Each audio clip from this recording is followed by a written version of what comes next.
آئیے کتاب رحمت سورہ الکہف اٹھائیں۔ اللہ تعالیٰ نے ایک واقعہ بیان کیا ہے حضرت موسیٰ اور حضرت خضر علیہ السلام کا، کہ حضرت موسیٰ علیہ السلام عزم مصمم کر کے جب چلے تو اللہ فرماتا ہے کہ ہم نے حضرت موسیٰ علیہ السلام کو جس بندے کی نشانی بتائی تھی وہ بندہ ان کو وہاں مل گیا۔ سفید چادر اوڑے حضرت خضر علیہ السلام وہاں لیٹے ہوئے تھے، تو یہ جا کے ان کے پاس کھڑے ہو گئے کہ حضرت میں آپ کی خدمت میں اس لیے آیا ہوں کہ اللہ نے آپ کو جو خصوصی علم عطا کیے ہیں میں ان کو سیکھنے کی غرض سے آپ کی چوکھٹ پہ آیا ہوں۔ کہا تم میرے ساتھ صبر نہیں کر پاؤ گے، معاملے مشکل ہیں، سفر دشوار ہے، منزل کٹھن ہے، اور میرے معاملات ایسے ہیں کہ تم اعتراض کرو گے، اس کے بغیر تم رہ نہیں سکتے۔ حضرت موسیٰ علیہ السلام نے کہا اگر اللہ نے چاہا تو آپ دیکھیں گے میں صبر کروں گا، اور آپ کے کسی حکم کی کسی کام کی میں نافرمانی نہیں کروں گا، کسی کام کا انکار نہیں کروں گا۔ کہا کہ اچھا شرط یہ ہے کہ جو میں کروں اس پر تم اعتراض نہیں کرو گے، سوال نہیں کرو گے، یہاں تک کہ میں خود ہی نہ بتاؤں۔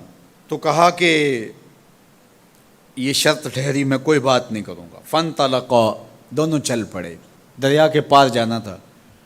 جو کشتی کا مالک تھا، کشتی بان تھا، وہ حضرت خضر علیہ السلام کو جانتا تھا، تو اس نے کرایہ بھی نہیں لیا، لیکن جب کشتی پر سوار ہوئے تو عصا مار کے حضرت خضر علیہ السلام نے کشتی کا ایک پھٹا توڑ دیا۔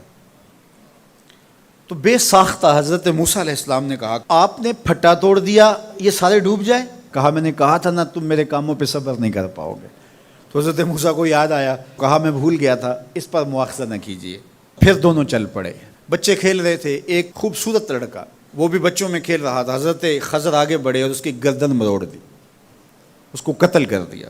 صاحب شریعت تھے حضرت موسیٰ علیہ السلام، نہ رہ سکے، پھر بول پڑے ایک جان کو بغیر کسی جان کے بدلے میں قتل کر دیا، اس نے گوایا کیا تھا ہمارا؟ آپ نے بہت ہی جو ہے وہ غلط کام کیا، یہ کام اچھا نہیں کیا آپ نے۔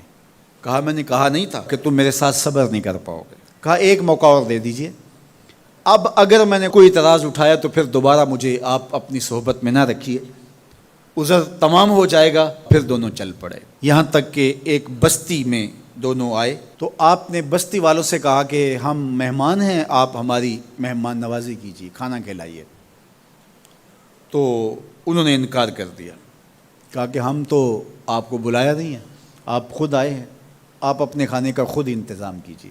گزر رہے تھے گلی سے تو ایک دیوار گرنا چاہ رہی تھی، تو جلدی سے اس دیوار کو مرمت کر دیا۔ کہا حضرت ہم اگر چاہتے تو اس پہ اجر لے سکتے تھے، انہوں نے ہمیں کھانا تک نہیں دیا اور ہم ان کی دیواریں سیدھی کر رہے ہیں۔ کہا اب تمہاری میری جدائی ہو گئی، تم نے یہ بھی اعتراض کر دیا۔ تو انہیں یاد آیا کہ وہ یہ بھی اعتراض ہو گیا، اب میں تمہیں بتاتا ہوں کہ یہ 3 کام میں نے کیوں کیے۔